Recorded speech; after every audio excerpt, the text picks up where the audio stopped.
Norris get on the stand, they say, my name Norris Crawford. I'm the one that shot Ronald Stanfield. Terrence had nothing to do with it. All it did was ticked off. So believe it or not, because of this, Terrence is released right back to the Magnolia Projects. Somehow he's able to escape literally every situation. Well, this situation did not scare him at all, because right as he got home, he went right back to his old lifestyle in the streets. Absolutely nothing changed in Terrence's mentality, except he started hanging with a new couple of guys. While he was in jail fighting his case, he made friends with two specific people. First would be a guy named Dooney, a certified stepper from the 17th Ward, and second would be a guy that you would never expect. This would be Sterling, the same guy he had a standoff with a few years back. Well, while they were locked up, they ended up becoming close friends and agreeing to run the streets together once they get out. I get out in 93, I think September 93. Dooney and Sterling already home. I come home. Then Mosquito come home. So now all of us in the project, robbing, hitting legs, coming together, putting plans together. Dooney got to connect a Cuban, a Latino connect. Just like that, the Magnolia Projects had a crew of 4 dangerous men running the streets. Gangsta, Dooney, Sterling, and Mosquito were inseparable and definitely unstoppable too. They wanted to be rich, feared, and glamorized in New Orleans.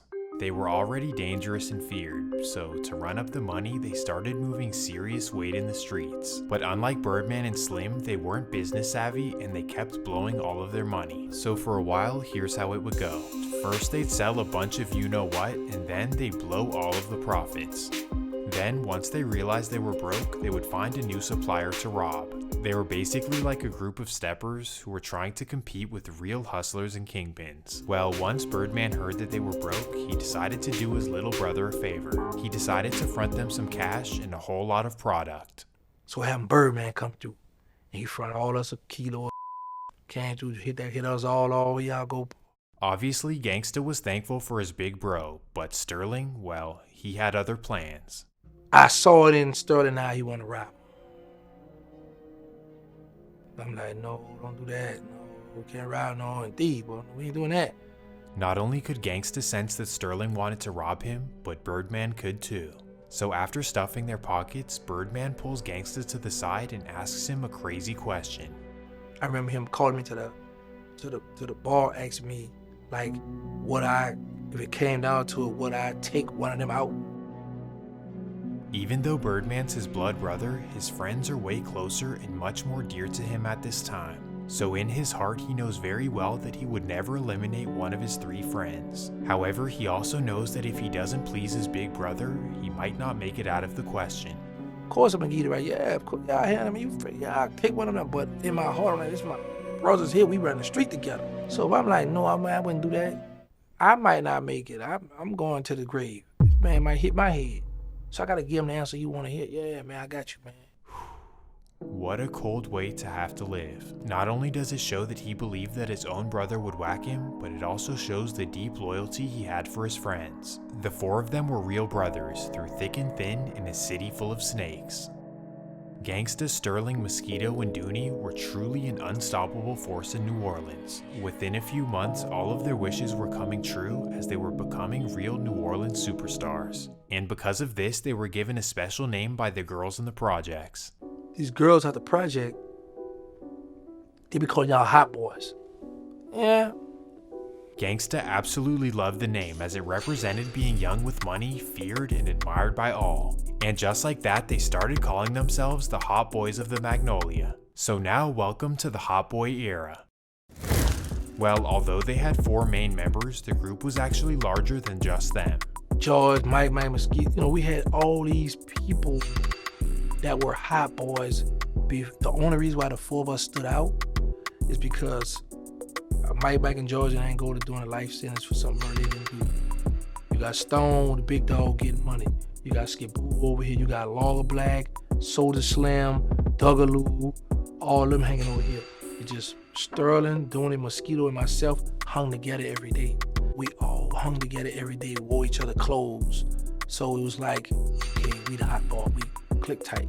Now that the Hot Boys were official and taking over the streets, Gangsta wanted to lay down some laws. We never rob each other, cross each other, hurt anyone innocent, and most importantly, we never snitch. So in order to convey these rules, Gangsta ordered a roundtable meeting with all of the members plus Birdman and Slim.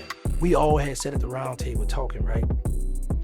So as I'm looking around the table, these killers around them, Birdman, everybody, we get money. I was like, listen, man, as we sit down, we talk about things we just don't do, da-da-da. That's when all the rules come about. I was very vocal. So I'm looking at Birdman, I'm like, if you ever get stopped by the police or if you ever get hemmed up, don't talk to the police. Do not get no statements. That's a violation. I made all these rules. That's why now, in this day and time, I don't get mad or be upset with none of them because I made those rules. Don't sit down, don't never talk with the police. Don't never, go under an interrogation room. I want my lawyer. I knew better. When I was in my juvenile state, when that man wanted me to give a statement when I was a juvenile, I said, I want my lawyer. My mother had to coach me on the phone, telling me, you don't want to talk, you want your lawyer. So now that the rules were set, the Hot Boys were out in the streets for money, power, and blood if they need to. I emphasize if they need to because at first, the Hot Boys really had no rivals. Even though Gangsta, Dooney, and Sterling had a bunch of bodies before the Hot Boys, none of them had any lingering beef. In fact, to this point, between Mosquito and Gangsta, they had 12 combined bodies, none of them involving any type of beef. So other than a small and lingering beef between the Magnolia and 10th Ward, the Hot Boys really had nobody to worry about. Instead, they were simply focused on being the hottest thing in New Orleans, getting all the girls and getting all the money. Gangsta, Sterling, Dooney, and Mosquito were rising superstars, but what if I told you that they weren't even the most popular Hot Boy?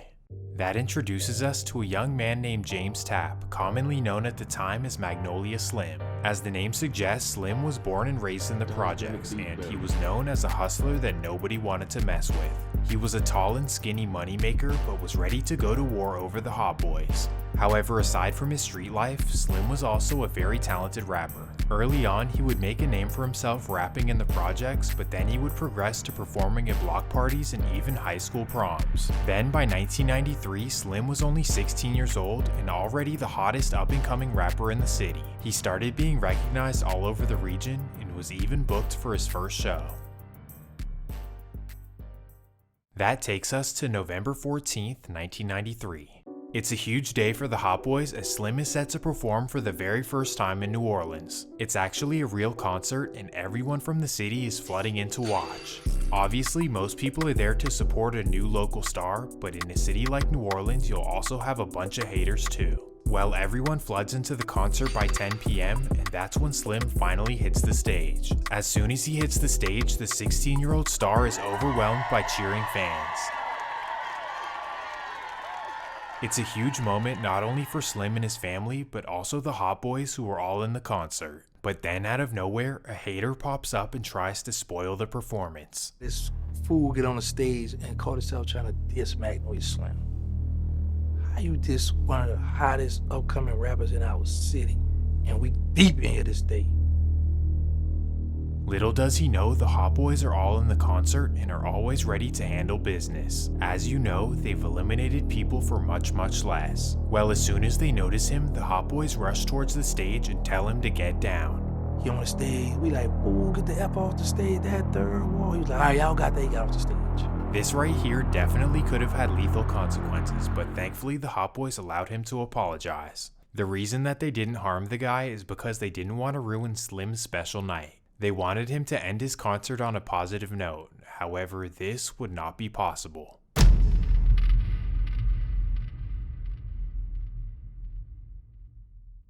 Just 5 minutes after the hater hopped on stage, another hater tries to ruin the night. While all of the Hot Boys are focused on the concert, a random man walks up to one of their little homies and socks him in the face. The teenager is discombobulated, he looks around for help, and nobody's paying attention.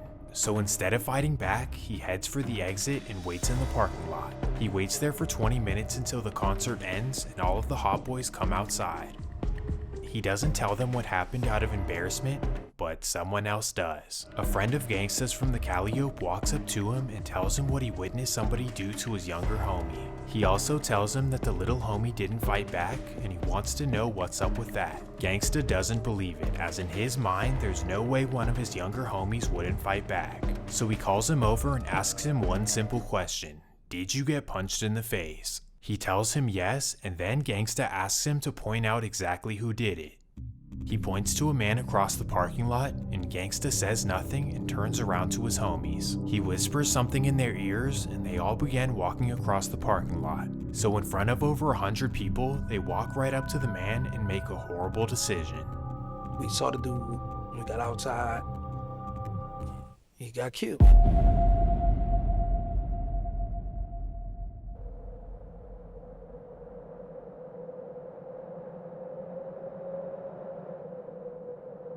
So not even on Slim's big day could the Hot Boys go without doing something reckless. Doing this simply because of a punch and doing it in front of 100 people with no mask is actually crazy. But in New Orleans, this is just a regular occurrence, and the craziest part is that out of all the witnesses, not a single person would talk to police. But regardless of all these people not testifying, this still left a terrible impression for the Hot Boys.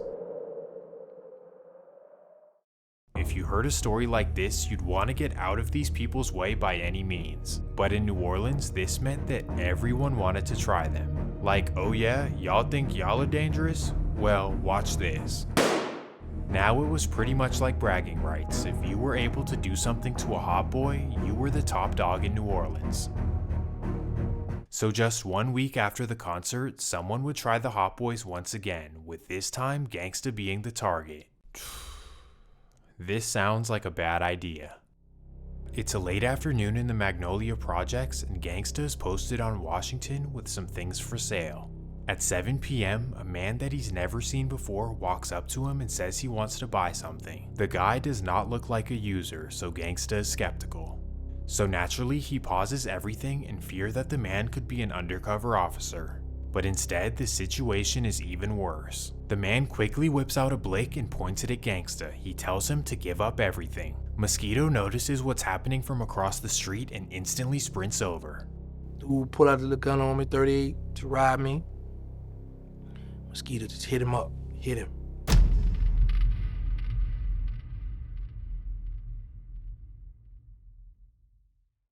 That was one of those situations where he had my back because, as you remember, when we first started out around there, the guy was choking him, trying to take a crack from him.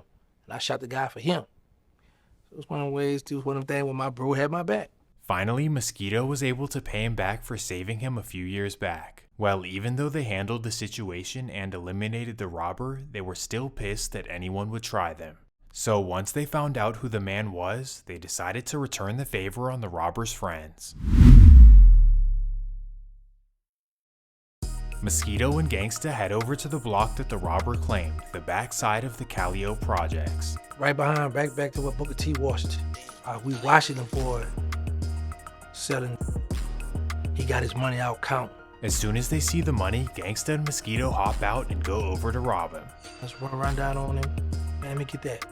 Ain't giving up nothing. Cussing, talking crazy. The man doesn't want to give anything up and starts talking crazy to the Hot Boys. That's when they turn the 211 to a 187. Open fire on him. And still took the money. And took his gun. The victim wasn't well known and wasn't from the Calliope either, so this thankfully did not start a beef. But regardless, at this point, Mosquito was completely out of control. Mosquito was just trigger happy. After he had bust that gun that first time, there was no looking back for him. Now that I'm old, I sit back senseless homicides. It wasn't nothing like tied to it. Street like our drugs or this one beefing with this or this was. It was like periodically might go over here and take a hit or might go over here and rob this person or this person say something wrong out his mouth. What are we talking about? Up your gun, you shoot him. It was one of them situations because once Mosquito got his hand on a gun, it was crazy. This is how the Hot Boys transition from hustlers that you don't want to mess with to cold gangsters who will rob you, cross you, or eliminate you just because they want to be bad. And with this mentality, they were bound to make everyone in New Orleans their enemy. Nobody likes a thief, and definitely not a thief who will cross their own allies. To this point, thankfully, the whole 3rd Ward was unified, as the Magnolia, Melf, and Calliope could hang out in each other's projects. It was always the 3rd Ward versus everyone, but then the Hot Boys would somehow ruin everything. So here's the crazy story of